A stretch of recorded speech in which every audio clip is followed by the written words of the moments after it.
시편 104편. 자, 1절서부터 한 어디까지 다 읽지 말고 9절까지만 한번 읽어보겠습니다. 시편 104편 1절서부터 9절까지. 자, 천천히 같이 읽어보죠. 내 영혼아 여호와를 송축하라. 여호와 나의 하나님이여, 주는 심히 광대하시며 존귀와 보리를 입으셨나이다.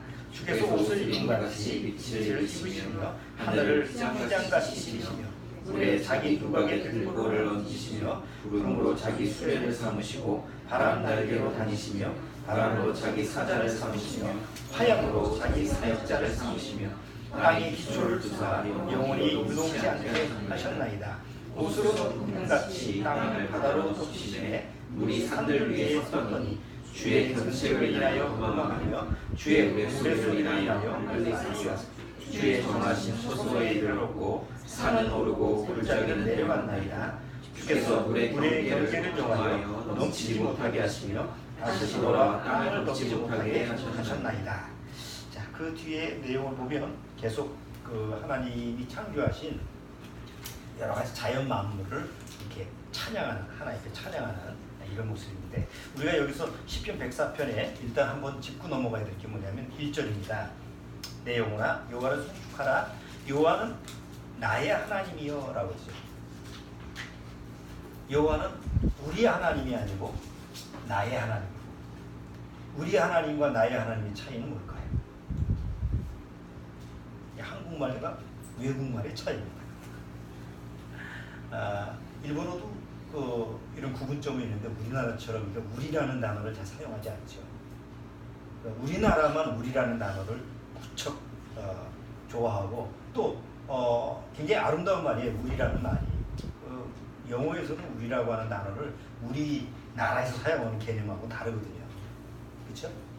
이 우리라고 하는 것은 뭐 학자들 이렇게 우리말 풀이하는 사람들 입장에서는 뭐 울타리다, 울타리에서 나온 말이다, 아니다, 뭐 이렇게 여러 가지 추정해서 얘기하는데, 어쨌든 우리라고 하는 말은 그 안에 굉장히 포괄적인 의미가 들어가 있어요. 예를 들어서 내가 누구한테 이 사람이 우리 아내입니다 이렇게 표현을 하죠. 외국인이 들었을 때는 오해를 하죠. 우리 아내라는 것은 그러면 남편이 여럿이, 복수라는 여러 사람, 이런 식으로 착각을 하게 되는데, 우리나라 사람 다 알아듣잖아. 우리 아내면 저 사람의 아내구나. 왜 내 아내라고 하지 않고 우리 아내라고 할까? 왜 내 자식이라고 우리 자식이라고, 우리 남편, 우리나라, 왜 그렇죠? 우리라는 단어를 우리는 어떤 의미로 사용해요? 쉽게 말해서 영어에서는 내 남편, 내 아내, 내 자식 이렇게 하잖아요. 그래서 바로 나하고 직접적인 연관성을 맺어서 금방 듣기가 쉬운데, 우리라는 단어를 쓰면 어디까지가 포용되는 건지, 우리라는 단어를 우리나라 사람은 어떤 의미로 쓰죠? 별 의미를 부여하지 않고 그냥 쓰던 거니까 쓰지만, 우리가 보통 우리라는 단어를 쓸 때 그 안에 내포되는 그 의미는 뭐예요? 그래서 우리 남편 하면 뭐예요? 우리 남편이라는 건 나의 남편도 되지만 내 자식의 아버지가 되고, 또 뭐 저 부모님, 시부모, 뭐 처갓, 이렇게 다 연관관계를 다 포함시키는 거예요. 내 아내도 뭐 자식의 뭐 어머니고, 또 뭐 저 시부모의 며느리고, 이런 게 다 포함되어 있는 내용을 함축적으로 우리라는 단어로 쓴 거예요. 그러니까 우리는 그거를 포괄적으로 사용하는 거죠. 그래서 우리나라 하면 내 나라, 외국 나가면 내 나라가 되지만 우리나라에서는 그냥 우리라는 나의 나라뿐만 아니라 여러 우리 백성, 우리 국민, 이래서 이제 이런 그 어떤 한 공동체라고 하는 것을 굉장히 잘 표현하는 단어예요. 근데 문제는 적어도 우리라고 하는 단어를 쓰기 위해서는 그 공동체라고 하는 어떤 책임이 들어가 있는데, 실상은 우리는 보통 어떻게 사용하죠? 책임에 대해서만큼은 나가 아닌 우리로 전가를 시키죠. 그래서 이제 그게 잘못, 우리 좀 표현할 때는 좋은 말인데 실상 사용할 때는 좀 부정적으로 많이 사용한다. 쉽게 말해서 뭐 우리 죄야.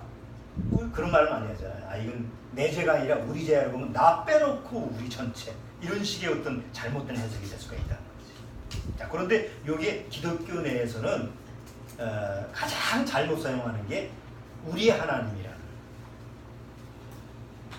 내 하나님이 아니고 우리 하나님이에요. 그래서 보통 거듭나지 못했을 때, 구원받지 못했을 때 교회를 나가면 내 하나님하고는 좀 관계가 없어요.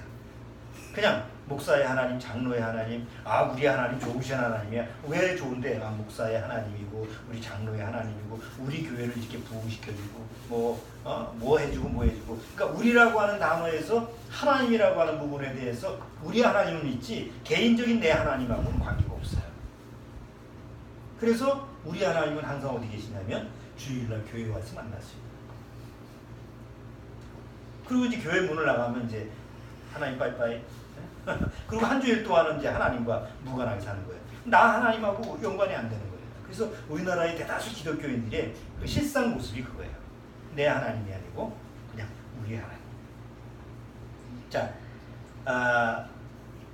그런데 이런 관점을 가지고 하나님을 믿는 사람들이 누구냐면 유대인들이에요. 유대 역사에서 이스라엘 민족들이요, 하나님을 내 하나님을 믿는 사람이 그러니까 유대인들은 다 유일신이잖아요. 다 하나님을 믿는 사람들이에요. 지금도 마찬가지예요. 그러니까 하나님을 믿는 사람인데 그 하나님이 내 하나님인 경우가 그렇게 드물다는 거예요. 그러니까 소수의 사람들만 내 하나님이지 다수의 이스라엘 민족은 다 어떤 하나님이냐면 우리 민족의 하나님이에요. 그래서 족장시대에 뭐라고 그랬어요? 그 하나님 하면 뭐라고 그러죠? 아브라함의 하나님, 내 하나님이라는 말을 잘 안 쓰고 아브라함의 하나님, 이삭의 하나님, 뭐 야곱의 하나님, 우리 조상의 하나님, 뭐 우리 이스라엘 민족의 하나님 이렇게 써요. 그리고 하나님이라는 이름 자체가 너무 거룩해서 함부로 입에다가 이렇게 담지를 못하거든요. 그러니까 하나님이라는 그 말, 우리는 하나님이라고 이렇게 쉽게 표현하지만 유대인들은 하나님이라는 이 말 자체를 입에서 못 꺼내요. 그래서 그 히브리어를 보면 이게 우리는 모음 자음으로 돼 있잖아요. 히브리어는 그냥 자음으로 다 돼 있어요. 소리가 안 나죠. 그냥 속으로만 나올 수 있는. 그러다 보니까 내 하나님을 갖기가 쉽지가 않았던 거예요. 근데 오늘 시편 104편이 구약시대잖아요. 구약시대인데 시편 104편도 뭐 흐름을 보면 다윗이 쓰지 않았을까 추정을 하는데 어쨌든 기록자가 없어요. 근데 이 시편 기자는 여기서 뭐라고 그랬어요? 내 하나님, 나의 하나님, 내 영혼아 여호와를 참 송축하라 이렇게 하면서 여호와 나의 하나님이여 이렇게 써요. 그래서 구약 성경을 잘 보면요, 내 하나님, 나의 하나님이라고 하는 단어가 이렇게 그렇게 기록한 게 많지 않아요. 그러니까 시편의 시편 기자들이 썼고 또 뭐 구약 시대에 보면 그 선지자들, 하나님이 택한 사람들, 이런 사람들이 조금 이렇게 내 하나님이라는 단어로 썼지. 대다수 사람들이 이렇게 표현을 잘 안 해요. 한번 예를 들어 볼게요. 여호수아 한번 보세요. 여호수아 14장.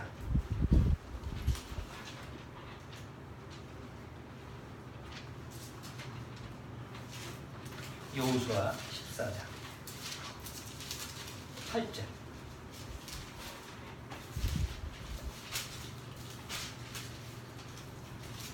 여호수아가 이스라엘 민족한테 유언처럼 얘기한 거죠. 자, 여호수아 14장 8절 주원이가 한번 읽어주세요. 나와 함께 올라갔던 내 형제들은 백성의 감당을 높게 하였으나 나는 나의 하나님 여호와를 온전히 쫓았으므로 그 날에 모세가 맹세하여 가로되 네가 나의 하나님 여호와를 온전히 자, 여기 보면 여호수아하고 모세가 얘기하는데 여호수아도 누구의 하나님이에요? 나의 하나님을 쫓았다. 그리고 모세가 여호수아한테 뭐라고 얘기했어요? 네가 여호수아야, 네가 나의 하나님을 쫓았으니까. 그러니까 계속 모세나 여호수아 인물을 보면 구약 시대인데도 누구를 얘기해? 하나님을. 나의 하나님. 근데 대다수 이스라엘 민족은 누구의 하나님을 믿는 거예요? 지도자의 하나님을 믿는 거예요. 그러니까 그렇게 하다 보니까 그 인도자가 우상이 되어버린 거예요. 그렇죠? 아니 왜 피지에가 왜 피지에? 난 이해를 할래야 이해를 할 수가 없어. 피지에 400명? 500명? 난 간 사람도 참 아니, 이해가 잘 안 돼. 아니 브라질은 또 왜 가? 1000명? 어? 여기서 떠나가가지고 거기서 무슨 신천지 같은 무슨 우리나라는 망하니까 거기 가가지고 무슨 새로운 세계를 만들려고? 아 참 이해가 안 되지만 그런 사건이 있는 거예요. 그러니까 사람들이 우리가 이해 안 되는 이유가 왜 그렇지? 그러니까 살아계신 하나님을 믿지 않고 뭐예요? 아니 그들도 하나님을 믿어요. 근데 누구의 하나님 믿는 거예요? 인도자의 하나님을 믿는 거예요. 그러니까 우리나라의 기독교 대다수 그 크리스찬이라고 하는 기독교 종교인들이 내 하나님이 없다니까. 내 하나님이 없고 그냥 자기가 교회 나가면 그 교회 목사의 하나님을 믿게 되고 또 그 교회 목사가 마음에 안 들면 그 교회에 자기 마음에 드는 집사의 하나님을 믿고 아유 내가 뭐 목사 보고 내가 교회 나오나 말씀 보고 나오지 말은 그렇게 해요. 목사가 그럼 교회를 왜 나와? 말이 안 되는 얘기지. 그러니까 대상이 하나님이 되질 않으면 결국은 아무 소용가치가 없는 거예요. 그래서 시편 기자처럼 나의 하나님이 돼요. 솔로몬 왕도 이렇게 그 솔로몬 기록을 보면 내 하나님이라고. 다윗도 내 하나님. 사도 바울도 뭐라고 그래요? 빌립보서 1장에 보면 내 하나님께. 빌립보서 한번 잠깐 보세요. 빌립보서 1장.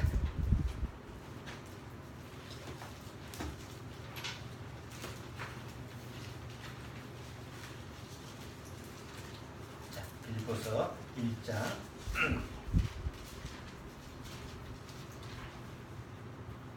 3절. 자, 1장 3절 주원이가 해주세요. 내가 너희를 생각할 때마다 나의 하나님께 감사하며 거기까지. 누구의 하나님께 감사하니? 우리의 하나님께 감사하니. 만약에 우리식으로 얘기하면 다 뭐예요? 여기에 우리라는 단어가 쫙 들어가 있을 텐데 여기 보면 사도 바울은 나의 하나님께 감사합니다. 그러니까 구원은 하나님이 나의 하나님이 되는 거예요. 어떤 목사의 하나님이나 어떤 장로, 어떤 집사님, 이런 다른 사람의 하나님이 되면 아무 소용이 없어요. 하나님은 나의 하나님이 돼요. 아빠는 뭐라고 그래요? 옛날 애들이 어렸을 때 그 아빠하고 손잡고 가면 자기 친구 만나면 뭐라고 그래요? 우리 아빠다, 내 아빠다 이렇게 자랑하잖아요. 네? 물론 우리 아빠라는 단어 쓰기도 하지만 그 애가 아빠를 자랑했을 때 누구 거라는 거예요? 내 아빠 거. 그러니까 하나님과 나하고의 관계도 그렇게 된다는 거예요. 자, 그런데 그렇게 됐을 때 하나님이 내 하나님이 되면 하나님의 모든 것을 찬양을 할 수 있는 거예요. 그러니까 창조주 하나님이라는 것을 인정을 하게 되는 거예요. 그래서 이제 시편 104편 뒤에 보면 하나님이 이 세상을 창조하신 모든 그 피조물을 바라보고 찬양을 하는 거예요. 산을 보고 바다를 보고 하늘을 보고 구름을 보고 별을 보고 해와 달을 보고 그러니까 모든 초목이나 동물 이런 걸 보고 바다의 생물 여기 보면 계속 그런 얘기가 나와요. 그런데 요 시편 104편이 우리 지금 시대 시점으로 보면 몇 년 전에 쓴 겁니까 이게? 지금서부터 3000년 전에 쓴 거예요. 2500년이나 한 3000년 전에 한 2500년 되겠구나. 아브라함 때 이후에 시편 다윗 때로 보면 자 그러면 한 2500년 전에 자연환경은 어땠을까요? 2500년 전 자연환경 정말 찬양할 만할 거예요. 인간만 더럽지 다 깨끗해. 그때 쓰레기가 있겠어요. 쓰레기 버려봐야 그때 사람의 숫자가 얼마 없으니까 아무리 사람이 더러운 죄인들이 더럽혀봐야 자연환경이 크게 손상이 안 됐을 거예요. 지금 2000부터 2500년 그러니까 눈만 돌리면 하나님을 적어도 아는 사람이라고 한다면 눈만 잠깐 돌리면 하늘을 보면 아니 그러니까 찬송가 40장이 그냥 나오는 거예요. 주 하나님 하늘 밤에 그냥 하늘만 바라보면 와 별이 옛날 제가 초등학교 때 그 외갓집에 대전 회덕에 외갓집이 있었어요. 기차 타고 한참 정말 옛날이니까 대전만 해도 얼마나 멀었어요. 그때 한 대전만 해도 기차 타고 3시간 걸렸거든. 그때 새마을호도 없지. 그러니까 기차 타고 3시간까지 가면 구를 수없이 지나고 어린 시절에 기억에 구름이 수없이 지나가고 그래서 이제 회덕이라는 데를 가보면 거의 이제 옛날 시골이었으니까 뭐 옛날 포도밭도 있고 뭐 쫙 냇물도 흐르고 뭐 그게 아직도 생생해요. 밤에 대청마루 있잖아요. 외갓집에 보면 그 마루가 있거든. 그 나가서 하늘을 보는 거예요. 별을 보면 막 별이 쏟아질 것 같아. 그 당시에 몇 년 전이 지금에 지금 초등학교로 보면 50년 전이잖아. 네? 그럼 50년 전에도 그렇게 별이 쏟아질 것 같았으면 2500년 전이면 오죽하겠냐고. 그러니까 눈만 딱 들으면 적어도 하나님을 모르는 사람이라고 한다면 무시하겠지만 적어도 하나님을 아는 사람 입장에서 자연환경을 보면 찬송이 안 할래 안 할 수가 없는 거예요. 감탄을 안 할래 안 할 수가 없는 거예요. 뭐 나이아가라 폭포 가면 뭐 입이 쩍벌려서 감탄하잖아. 그 쓰레기 물이 다 내려와도. 그렇지? 우리나라도 뭐 어디 폭포 가면 온통 더러운 물인데도 불구하고 감탄하잖아요. 근데 지금부터 2500년 전이라고 한다면 오죽하겠어요. 우리 상상할 수 없죠. 자, 여기 조금 볼게요. 104편 7절 주의 견책을 인하여 도망하되 주의 우레소리를 인하여 빨리 가서 주의 정하신 초소에 이르렀고 산은 오르고 골짜기는 내려갔나이다. 그러니까 하나님이 창조하신 그런 모습을 산은 오르고 골짜기는 내려가고 뭐 이렇게 해서 쭉 찬양을 하는 거예요. 그리고 9절에 주께서 물의 경계를 정하여 넘치지 못하게 하시며 다시 돌아와 땅을 덮지 못하게 하셨나이다. 이게 뭐예요? 바다가 밀물과 썰물이 있죠. 조석이라고 해요. 조석. 아침조 저녁석이 아니고 밀물과 썰물의 차이를 조석이라고 해요. 자, 바다가 밀려오는 게 밀물이에요. 바다가 빠져나가는 게 썰물이죠. 누가 그렇게 해야지? 바다가 밀려들어오는 게 밀물이잖아. 그리고 빠져나가는 게 썰물이지. 바닷가 가봤지? 바다가 가만히 있어? 아니면 어떨 때 보면 물이 막 들어왔다가 어떨 때 보면 물이 막 나가고. 밀물과 썰물인데 밀물과 썰물을 일으키게 하는 게 뭘까? 이한유? 응? 이한유? 뭐? 이한유? 난 정확히 모르겠어. 이한유? 무슨 물? 이한유? 형이 했었겠다. 밀물과 썰물의 차이. 그 이한유 있잖아. 이한유. 이한유가 뭐야? 그러니까 이게 응. 앞으로 가려 해도 뒤로 가는 거. 아, 그런 용어가 있어. 아, 내가 무지해가지고 용어인지 모르겠어.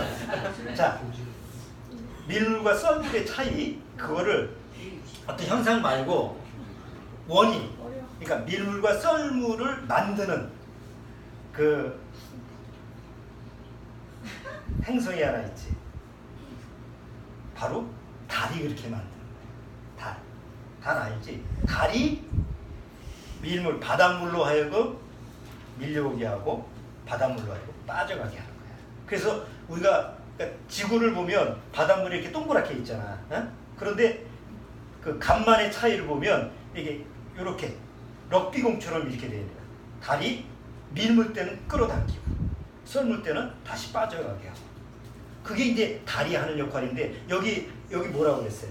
9절에 달이 하는 게 아니고 주께서 물의 경계를 정하여 넘치지 못하게 하시며 다시 돌아와 땅을 덮지 못하게 하셨나이다. 그게 어느 선까지 딱 와서 멈추죠? 안 멈추면. 그렇지. 쓰나미가 됩니다. 이게 안 넘치면 쓰나미가 돼가지고 난리 목소리 틀어지는 거예요. 그래서 이게 그 달의 인력에 의해서 이루어지는데 이게 정확하게 달과 지구의 거리, 달과 지구의 거리가 딱 그 길이가 돼야만이 가능하대요. 만약에 달과 지구가 거리가 있잖아요. 그러니까 달과 지구가 더 멀어지면, 달과 지구가 거리가 더 멀어지면 그 밀물과 썰물의 차이도 크죠. 만약에 달과 지구가 가까워지면 또 그만큼 그 지금처럼 정상적으로 바닷물이 어느 정도 딱 왔다가 다시 물려가는 이런 현상이 아니라 이게 뭐 한 번은 그냥 도시를 덮쳤다가 그 다음에 빠져갈 때는 한없이 물이 빠져나갔다가 정상적으로 사람이 살아갈 수 있는 환경이 안 될 거예요. 근데 지금은 달과 지구의 거리가 딱 그 거리, 하나님이 딱 정해놓은 그 거리에 맞추기 때문에 밀물과 썰물의 차이가 어떤 해안가에 가도 우리나라의 서해든 남해든 동해든 간에 딱 어느 지점까지 와서 딱 멈추고 다시 하루에 2번씩 들어갔다 나갔다. 그걸 누가 했느냐? 여기 시편 104편에는 하나님이 정하는 거예요. 안 믿는 사람. 안 믿는 사람 바닷가에 가서 막 밀물이 들어오면 물이 들어오니까 잠시 쉬었다가 썰물 가면 뭐 주스로 가자. 놀러 가면 그렇잖아. 밀물과 썰물의 차이가. 하나님을 알면 이제 이걸 성경을 통해서 알면 바닷가 나가서 밀물과 썰물을 보면 뭘 할 수 있는 건 마음에서 하나님이 정하신 하나님의 법칙이구나. 여러분 바닷물 막 밀려 들어오면 무서워요. 그렇죠? 썰물 때 좀 나가가지고 뭐 조개도 잡고 이렇게 하려다가 물이 막 차면 어떻게 해요? 뭐 뛰쳐나가잖아. 뭐 밀려오니까 금방 차거든. 자, 그 다음에 10절 여호와께서 샘으로 골짜기에서 솟아나게 하시고 산 사이에 흐르게 하사. 산에 올라가 보시면 아시죠? 막 물이 흐르잖아. 시냇물이 쭉 샘에 흐르고 중간중간 보면 뭐가 있어요? 약수터가 있습니다. 여러분 산의 샘물은 사람 먹으라고 약수터를 만드는 게 아니에요. 여기 뭐라고 되어 있어요? 10절에 여호와께서 샘으로 골짜기에서 솟아나게 하시고 산 사이에 흐르게 하사 들의 각 짐승에게 마시우시니 들나귀들도 해가라며 공중의 새들이 그 가에서 깃들어져 나뭇가지 사이에서 소리를 바라니로다. 모든 하나님이 창조하신 자연 만물로 하여금 다 해가라게 갈증을 풀고 물을 마시고 살게끔 만든 게 산의 골짜기의 시냇물과 샘입니다. 우리나라에 어떤 산에 올라가도 지금은 약수가 없어요. 다 표지판이 붙였어요. 여기 보건소에서 이 물은 음용하기가 어려운 물이니까 먹지 마시기 바랍니다. 그렇죠? 북한산에 거 보니까 다 먹을 수 있는 거 더 없어요. 북한산. 제가 지리산 전에 아이들 데리고 자주 가는데 옛날 처음에 아이들 데리고 갔을 때는 그냥 올라가면서 아무 물이나 마실 수 있어요. 지금은 중간중간 음용수가 안 돼. 저 꼭대기나 올라가야지 그나마. 다 더럽혀 놓은 거예요. 누가? 그 잘난 양반들이.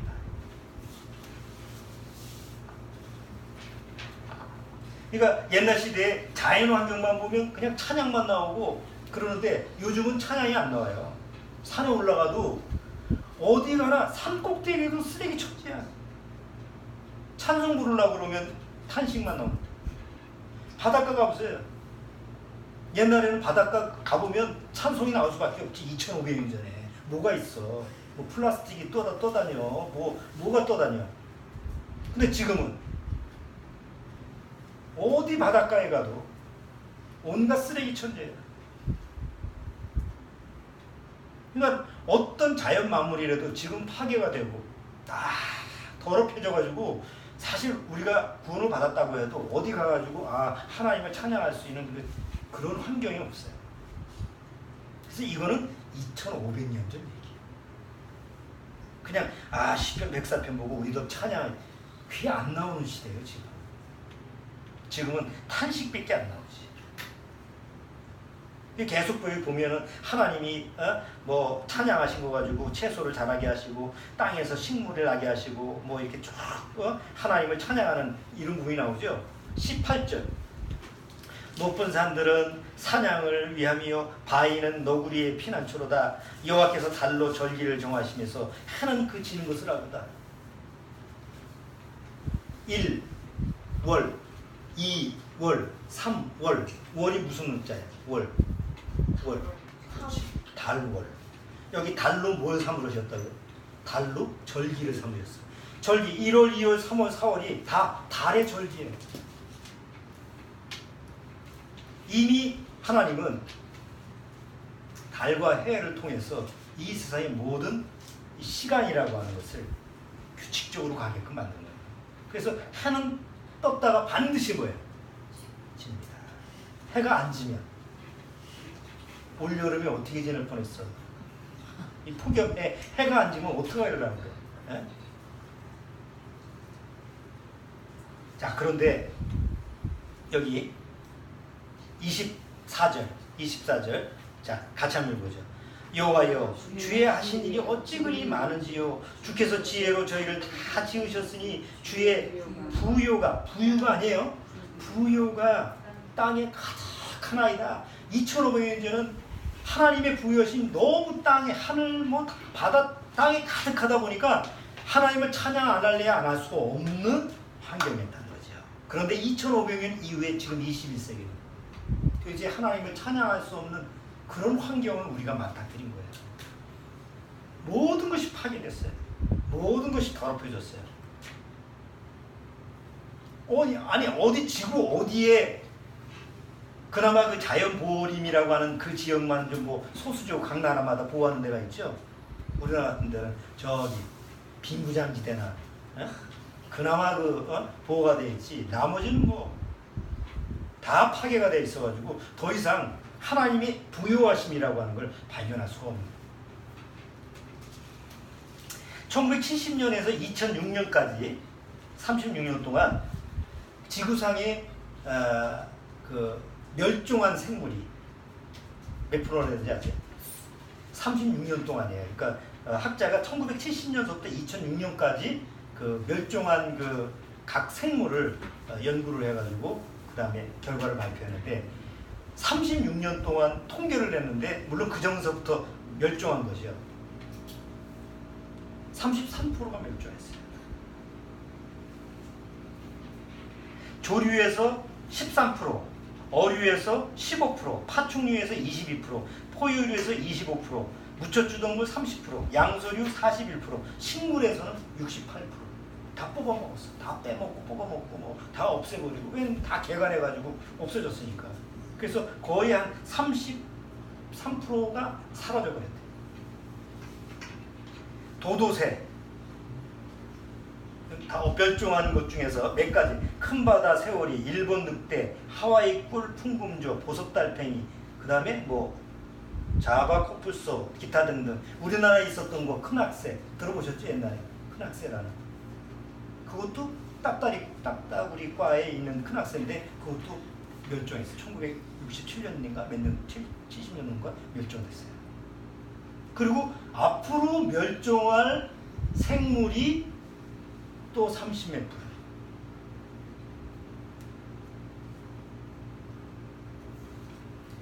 자, 인류의 종말이라고 하는 그 책을 쓴 사람, 이제 그 생명과학자인데 카론 박사라는 사람인데 그 사람이 그 책이 뭐라고 하냐면 생태계의 한 구성원에 불과한 인간이 지구를 지배했던 때가 이제 얼마 안 남았다.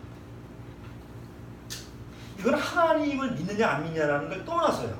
우리가 사는 이 지구 자체가 우리 스스로도요. 대다수 사람들이 오래 남았다라고 생각하는 사람 있어요? 별로 없어요. 올해 111년 만에 폭염이야. 우리나라 사람 쳐놓고 100살 정도 된 사람만이 옛날에 이런 적이 있었네. 내가 10살 때. 그렇죠. 111살, 111년 만에 폭염이라니까 100살 정도 그러니까 111살 정도 산 사람은 좀 알 거야. 10살 기억을 가지고 그때도 이렇게 더웠는데. 그 나머지는 첫 경우입니다.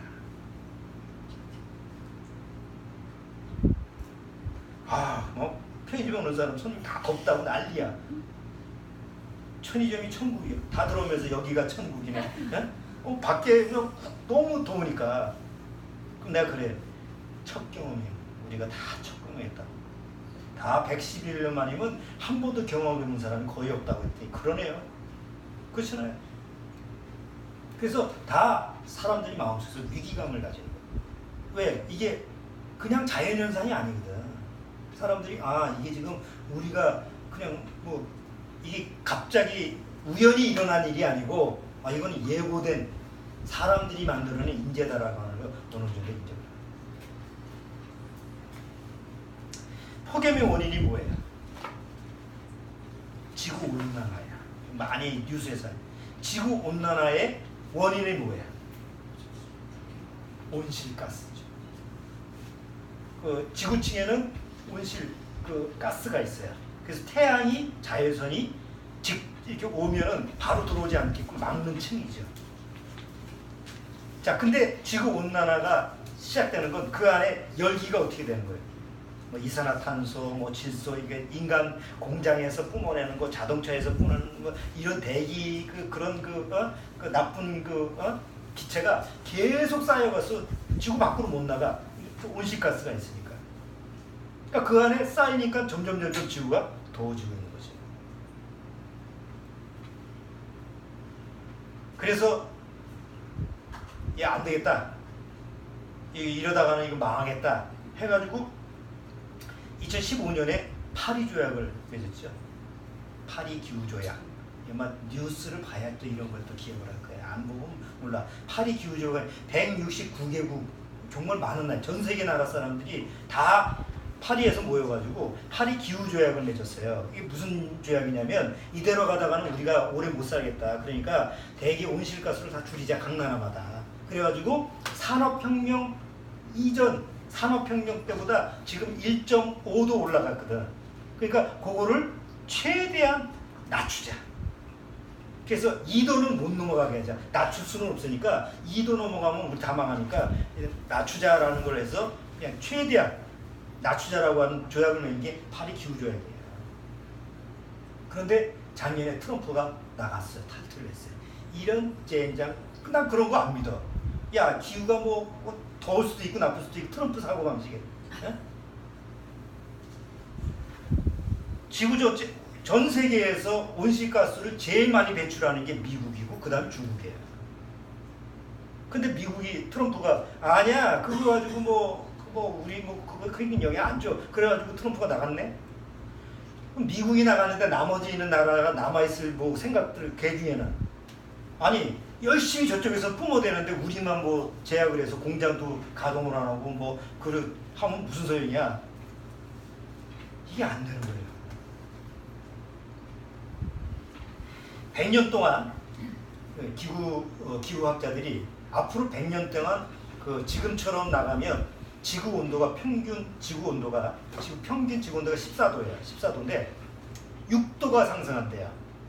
그러니까 지금서부터 계속 이런 온실가스가 이제 배출이 돼가지고 온실가스가 점점 차면 100년 지나가면 6도가 올라가는데 6도가 올라가면 망해요. 지구가 견딜 수가 없어. 그러니까 지금 산업혁명 이후에 어느 정도 올라갔냐면 거의 뭐 지금 지구 상승 온도가 거의 1도는 아니지만 0.8인가 뭐 이 정도 올라갔다고 그래요. 그러니까 1도 올라가는데 이제 거의 다 다른 거야. 자, 1도가 올라가면 어떤 현상이 벌어질까요? 지구가 지금 평균 온도가 1도가 올라가면 식량난이 심각해진다. 왜냐하면 열대지방에서 너무 더우니까 식량이 안 나잖아요. 그리고 가뭄이고 뭐 산불이고 이런 게 자꾸 일어나니까 식량 문제가 일어나서 거의 지구에 한 10억, 5에서 10억 정도가 굶주린다고 해요. 그러니까 지금 거의 이제 얼마 안 있으면 1도가 되는데 지금 점점 현상이 좀 그렇게 돼가는 거지. 식량 문제, 또 식수 문제. 그리고 북극의 피해가 점점 녹아가니까 해수면이 높아지고, 해수면이 높아지면 어떻게 해요? 섬 같은 나라는 잠기니까 또 뭐 다른 나라로 가야 되잖아. 2도가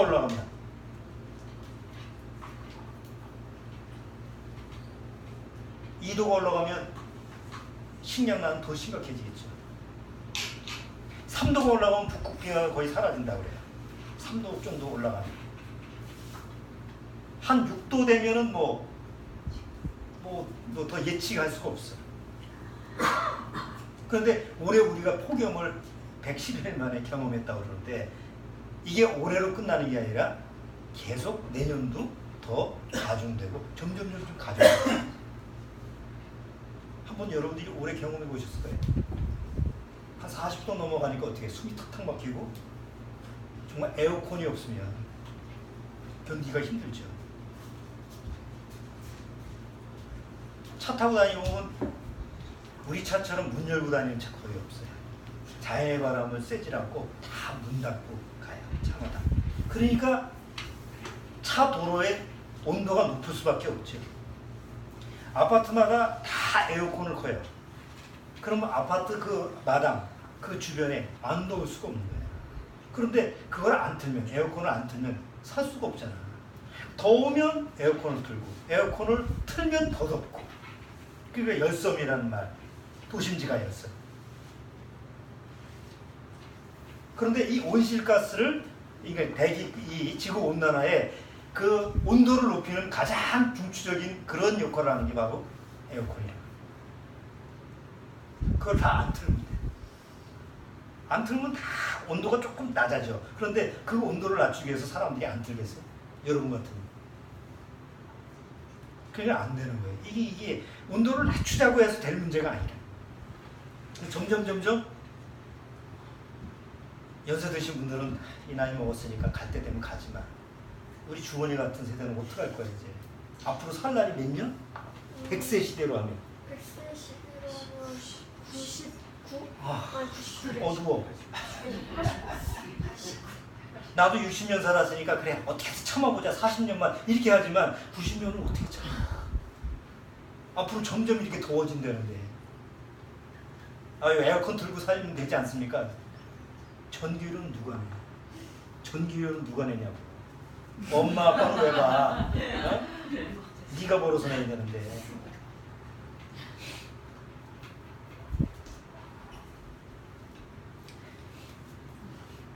산과 바다도 이미 다 오염이 돼 있어요. 저 북극까지 뭐가 떠다녀요? 페트병이 떠다녀요. 플라스틱 페트병이 떠다니는데 이게 떠다니는 건 수거를 하잖아요. 문제는 이 바닷물 속에 빠져있는 그 플라스틱 조각들, 그거는 눈에 보이는 거예요. 눈에 안 보이는 게 있어요. 그걸 뭐라고 하냐면 미세 섬유라고 해요. 미세 섬유는 어디서 나오는지 아세요? 우리가 입는 옷을 빨 때 나와요. 이게 다 화학물질이잖아요, 옷이. 그런데 이 옷을 여름이면 하루에 한 번씩 빨죠. 그런데 이거를 빨면 옷에서 미세 섬유가 나와요. 미세 섬유는 안 없어지는 거예요. 그래서 미세 섬유가 흘러서 다 어디로 빠져나가면 바다로 빠져나가요. 바다의 미세 섬유는 침전돼요. 바다 밑에. 우리나라의 가장 청정 바다가 어디예요? 독도 쪽이에요. 그러니까 울릉도하고 독도 중간에 바다 밑에 그 땅, 바다 퇴적층을 걷어가지고 분석을 해보니까 미세 섬유가 그 안에 침전물에 깔려 있어. 아니 바다 이 해안가가 아니에요 지금.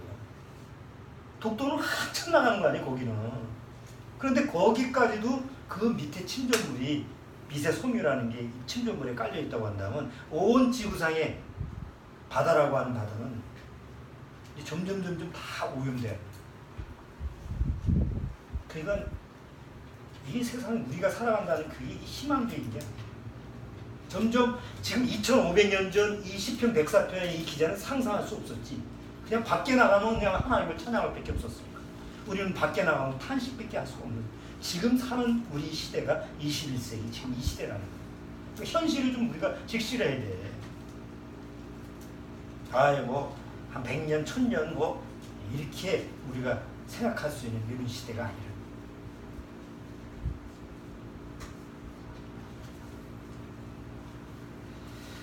자, 우리는 그러면 뭘 찬양해야 돼요? 21세기에 뭐 자연은 파괴돼서 더 이상 뭐 2500년 전 이 시편기제처럼 찬양할 수가 없어요. 그런데 우리는 찬양할 게 있어요. 뭐냐?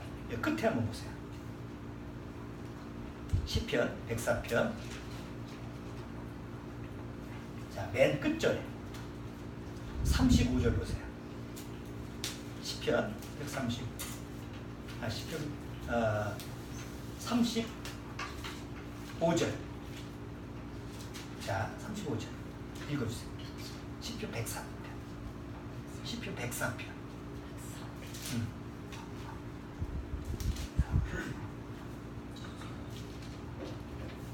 자, 시편 104편 끝절 5절 한번 읽어주세요.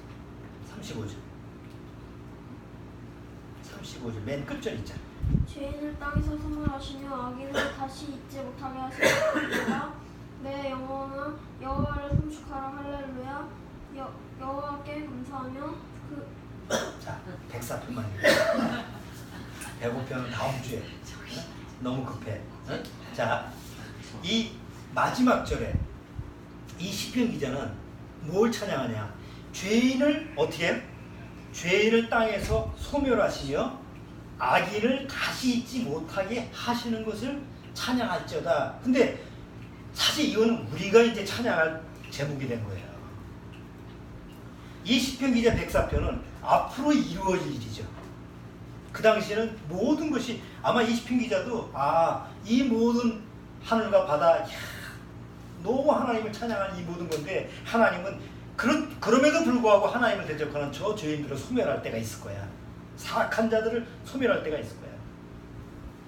근데 우리 때는 더 이상 하나님을 찬양할 게 아무것도 없어. 눈에 보이는 건 찬양할 게 없어. 탄식밖에 없어. 로마서 8장에 사도 바울은 뭐라고 했어요? 지금부터 2000년만 해도 피조물이 탄식을 한다고 했어요. 지금부터 2000년 전년인데. 근데 2000년 이후에는 뭐예요? 지금 우리는 정말 세상 우리가 눈에 보이는 모든 것 중에서 하나님을 찬양할 수 있는 그런 눈에 보이는 게 아무것도 없는 거예요. 오직 이제 하나님이 이 세상을 심판하고 구원받지 못한 사람이 심판을 받고 또 사악한 자라고 하는 것은 거짓 인도자, 저 피지나 브라질로 이렇게 내려가는 거예요. 그런 사람들만 그런 거예요. 구원도 받지 못하면서도 자기도 지옥 가면서도 다른 사람을 지옥으로 이끌어가는 그런 종교 지도자들은 이런 사람들을 하나님이 심판하는 때가 온다라는 거. 그것을 하나님이 우리는 찬양할 수 있는 거예요. 왜? 그때 때가 가까웠으니까. 여러분, 지난주 예루살렘 포스트제라는 것은 이스라엘 신문이에요. 예루살렘 포스트지에 이런 기사가 났어요. 우리가 지진에 너무 안이하게 대처하고 있다. 우리가 지금 이럴 때가 아니다. 지진을 지금 대비해야 된다. 그런 이제 기사가 예루살렘 포스트지에 나왔어요. 왜냐면 그때 지난주에 예루살렘에 약간 여진이 있었거든요. 이스라엘 민족 예루살렘과 여리고 이쪽 지역에 갈릴리 이쪽 중심부에 항상 주기적으로 큰 지진이 일어나요. 그게 언제냐면 100년 주기예요. 보통 90년에서 100년 주기로 항상 이랬어요. 그래서 지금부터 100년 전에 그 예루살렘 아래 갈릴리 지역에 큰 지진이 났었어요. 그 당시에는 그렇게 사는 사람이 없었죠. 옛날에 팔레스타인, 버려진 땅이니까 그렇게 피해가 없지. 지금은 다르죠. 지금은 지금 도시가 됐으니까. 그러니까 큰 문제가 되는 거예요. 자, 이스라엘 특히 예루살렘 지역에 큰 지진이 일어난다라는 게 그거 다른 나라에서도 지진이 있는데 그게 왜 크게 문제냐? 성경에서는 예루살렘에 지진이 일어나는 것은 앞으로 하나님이 이스라엘 민족한테 예고하신 예언에 들어가 있는 거예요. 자, 지금 미국의 트럼프가 북한하고도 계속 지금 회의를 하고 그래요. 또 소련하고도 계속 회의를 해요. 그러니까 미국의 트럼프 입장에서는 자기가 임기 중에 뭔가 성과를 좀 나타내야 돼요. 물론 사업가예요. 그런 사업가이기 때문에 경제적인 면 이런 부분도 해야 되지만 사실 보통 한 지도자, 대통령, 미국의 대통령이라고 한다면 그냥 산업이라든가 아니면 돈 이런 것뿐만 아니라 정치적인 어떤 이슈를 하나 좀 성과를 내야 되잖아요. 그러니까 트럼프 입장에서는 북한의 김정은하고 해서 좀 뭔가 좀 평화적인 부분을 하면 건수가 크게 되는 거죠. 김정은이 이렇게 만만한 사람이 아니고 그렇게 호락호락 트럼프 성과 하나 내주는 그런 사람이 아니지. 그러니까 소련하고도 좀 계속 만나는데 소련하고는 왜 만나느냐면 중동 평화 때문에 만나는 거예요. 여러분, 지금 이스라엘을 중심으로 해서 가장 심각하게 지금 문제가 되는 나라가 어디예요? 전쟁이라든가 내전 뭐 이런 것 때문에 문제가 되는 그 나라가 어디예요? 시리아입니다. 시리아 안에는 미국, 소련, 그 다음에 이라크, 뭐 그 다음에 주변 모든 나라의 군사가 들어가 있어요. 시리아에 지금 주둔해 있어요. 그러면 성경을 통해서 어느 날 저 소련을 그 중심으로 하는 연합 세력이 예루살렘을 공격한다고 이제. 그럼 예루살렘을 공격을 할 때 소련은 멀리 있잖아요. 그러니까 우리가 생각할 때는 아이고 소련이 그렇게 멀리 있는데 뭐 전쟁을 하려면 준비가 되겠지 하지만 지금 이스라엘 옆에 시리아 안에 누가 주둔하고 있다고요? 소련군이 주둔하고 있는 거예요. 물론 거기는 미국도 주둔하고 있죠.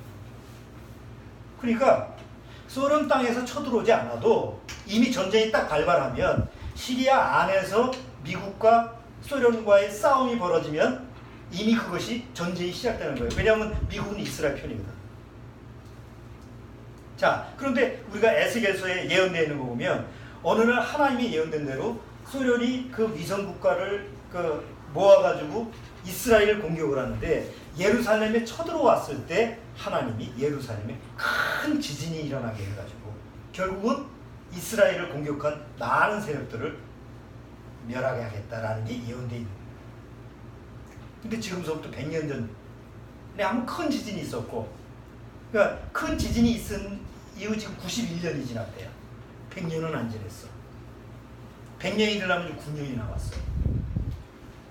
거의 100년에 한 번씩 큰 지진이 일어난다고 한다면 그 지금 이스라엘 사람도 그렇고 성경학자들도 얼마 안 지나 조만간에 큰 지진이 예루살렘에 있지 않겠느냐라는 것을 예언을 하는 거예요.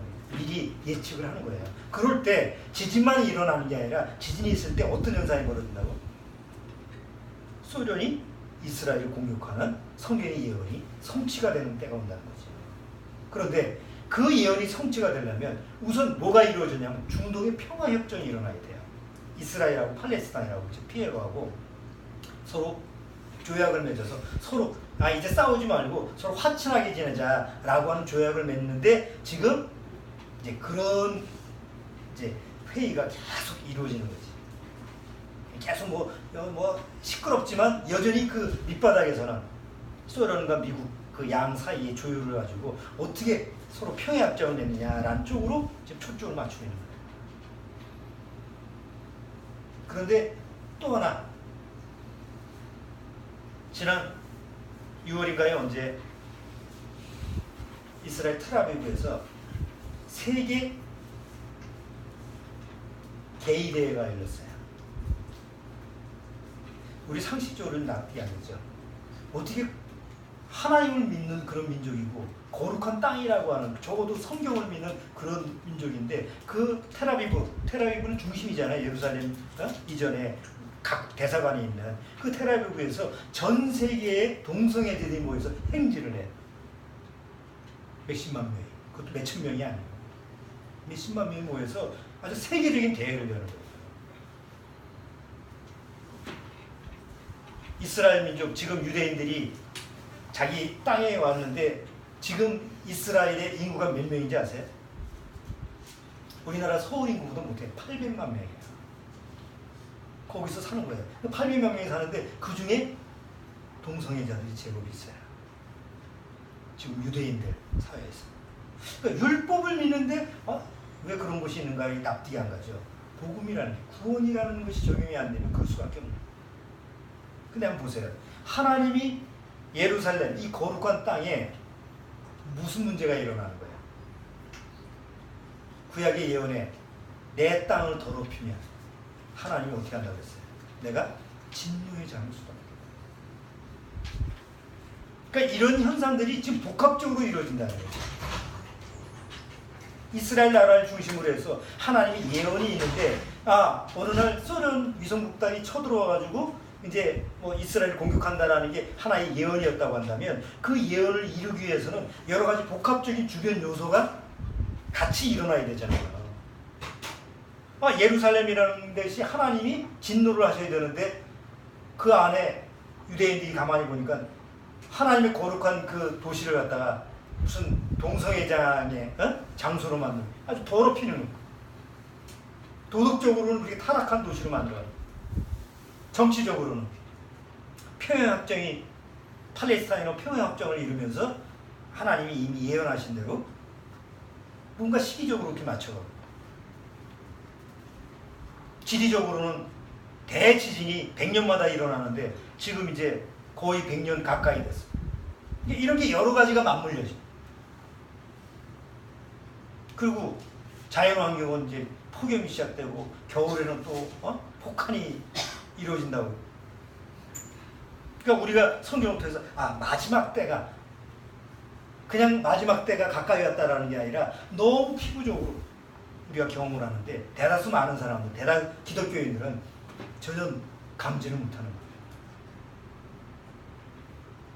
우리가 구원받았다고 한다면 좀 깨어 있어야 돼요. 성경의 예언학자들, 외국의 예언학자들은 요즘은 공통적으로 그런 얘기를 하더라고요. 휴거가 우리 때에 있을 것 같다고. 2000년 전에는 그럴 수가 없었어요. 근데 지금 휴거라는 거 아시죠? 7년대 환란 있기 전에 구원받은 사람들을 하나님이 데려가신다고 그러는데 그 휴거가 내 생에 지금 우리 생에 있을 것 같다. 그렇게 주장하는 사람이 나이대가 70대예요. 나보다 좀 더 많아. 70대, 80대 노인들인데 우리가 살아생전에 죽은 다음에 가는 게 아니라 우리가 살아생전에 하나님이 우리를 데려갈 수도 있다라는 그런 시간적인 어떤 그런 때일 수도 있다는 거죠.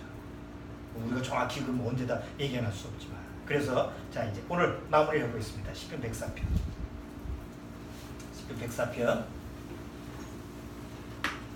33절. 자 33절. 자 이거 같이 한번 읽어보죠. 나의 평생에 여호와께 노래하며 나의 생존하는 동안 내 하나님을 찬양하리로다. 옛날에 우리 현재가 어렸을 때 처음 말 띄우고 노래 배운 게 사랑으로예요. 사랑으로 노래하세요? 옛날 해봐라 이거 부르는 사람. 내가 살아가는 동안에 할 일이 하나 있지. 바람 부는 언덕에 뭐 어쩌고 저쩌고 해서 그거 아주 많이 불렀어요. 반주해주면 그 녹음기 저 테이프도 있어. 네? 녹음해 놓은 거 테이프도 있어. 여기 내가 살아가는 동안에 할 일이 하나 있지. 요거에 지금 34절이 시편 기자가 뭐라고 하느냐면 33절 나의 평생에 내가 살아가는 동안에 여호와께 노래하며 나의 생존하는 동안에 내 하나님께 찬양하리이다. 이 시편 기자는 할 일이 하나 있어요. 뭐예요? 하나님을 찬양하고 하나님을 찬송하는 일이에요. 우리 노래 사랑으로는 내가 살아가는 동안에 할 일이 하나 있지. 그리고 맨 뒤에 뭐예요? 어두운 곳에 빛이 되리라. 가사 참 좋잖아요. 해바라기 노래 부를 때 이거 가사 좋거든. 어두운 곳에 내가 빛이 되리라. 뭐로? 사랑. 현실 불가능한. 더워 죽겠는데 폭염에 더워 죽겠는데 어두운 빛에 무슨 어두워도 에어컨 틀고 살아야 되는데 또 그런 신경 쓸 겨를이 있어. 자연환경이 그렇게 안 만들어간다고. 근데 저는 구원받고 한번 생각해보세요. 구원받고 나서 아무리 세상에 찬양할 것이 없고 내 눈에 보이는 것이 찬송할 것이 없어도 우리 심령에는 찬양하고 찬송할 게 있어요. 왜? 구원의 생명이 들어왔으니까. 구원의 소망이 들어왔으니까 다른 거 없어요. 그러니까 정말 지금 우리가 현실적으로 지금 살아가는 삶이 너무 어둡고 미래가 불확실하다 보니까 너무 하나님이 성경에서 예언한 대로 마지막 그때가 되다 보니까 구원받지 못한 사람 빨리 구원받아야 돼. 주형이 공부도 열심히 해야 되지만 마음속에서 내가 꼭 구원의 문제 해결해야 되겠다 이런 생각을 잊어버리면 안 된다. 주원이도 마찬가지. 난 다른 거 다 들치고 먼저 구원만 받았으면 좋겠어. 시기가 내일인지 모레인지 이런 시기가 오다 보니까 당장 마음이 급한 게 그래 교회 안 나와도 좋아. 일단 구원이나 먼저 받고 그 다음에 나중에 뭘 나오든지 말든지 하라고. 일단 구원의 문제가 해결되는 게 가장 싶은 거야. 너무 시급한 거야. 너무 다급한 거야.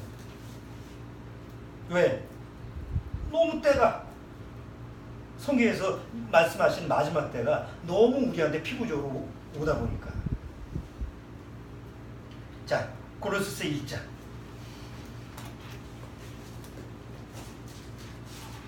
고린도서 1장 23절. 자, 고린도서 1장 23절. 만일 너희가 믿음에 거하고 터 위에 굳게 서서 너희 들은 바 복음의 소망에서 흔들리지 아니하면 그리하리라. 뭘 어떻게 그리한다는 거예요? 하나님이 보호하신 하나님이 책임으로 말미암아 이 멸망하는 세상에서도 같이 멸망한다 한다. 너는 하나님 책임을 준다. 이런 약속이 누구한테 적용되느냐? 여기 22절. 만일, 이 만일은 if잖아요. 조건부예요. 네가 그렇게 되지 않으면 그런 일이 안 온다는 거예요. 만일 너희가 믿음에 거하고 그리스도 안에 있는 믿음에 거하고 터 위에 굳게, 그리스도의 터 위에 굳게 서서 너희의 들은 바 복음의 소망에서 뭐하지 아니하면 흔들리지 말아요. 어이구, 이게 마지막 때인데 어떡하지? 큰일 났네 이거. 지하 벙커 하나 만들어야 되나? 그런 생각하면 지하 벙커 만들면 거기서 뭐 어떻게 살라고? 그런 거 없는 사람이 가만 놔둘 것 같아? 멈춰 죽어. 그렇죠? 전쟁 때 멈춰 죽는 사람이 누구예요? 뭘 가진 사람이 멈춰 죽어. 차라리 없는 사람은 안 죽어. 뭐가 있는 사람이 먼저 죽는다니까? 이 사람이 이렇게 어리석어요. 이제 마지막 때 됐으니까 뭘 준비해야 되겠다. 준비는 뭘 해? 닥치는 대로 살아야지. 딱 하나밖에 없어. 하나님이 나한테 주시는 구원의 생명 말고는 소중한 게 없어요. 가치 있는 게 없어요. 이 때문에 우리가 현실을 부정할 필요는 없잖아요. 이 마지막 때가 되니까 직장도 뭐 때려치고 뭐 피지나 가자, 뭐 브라질로 가자. 그럼 거기 가서 왜 노동을 해? 또 속아 넘어가는 거지. 그렇게 속아 넘어가지 말고 내가 하나님의 구원받았다면 그 그리스도와 구원받은 내 하나님 안에 믿음에 서서 그 터 위에 서서 흔들리지 마라.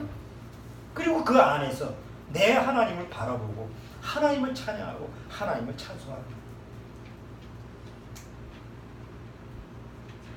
하나님이 태양에 말려 죽이시겠어요? 그런 상황이 오면 데려가지. 그렇기 때문에 절대적으로 창조하신 그 창조주 하나님을 남의 하나님이 아니라 내 하나님을 항상 모시고 살아야 돼.